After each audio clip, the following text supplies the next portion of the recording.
кыскасы ушундай готовый бизнес. Бияктан эч ким тийишпейт, эч кимге киргишпейт деген мааниде. Баары тең ордор менен бүт эмне керектүү болсо бүт баары берди. Иштели баары рабочий.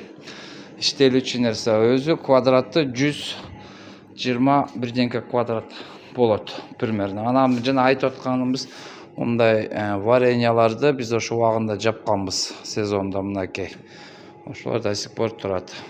Ушуларды сатабыз. Кээде орустар ошол жерден алышат. Эми көп нерсе бу жерден соода кылса болот да, кыскасы. Ошондой. Ушуну азыр ошо видео кылып жөнөтүп коеюн дегем, анан такыр карап көрөсүз да кандай калат, эмне болот.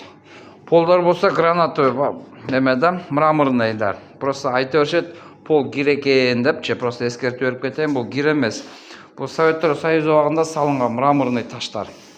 Мраморный таштан салынгандар жалаң.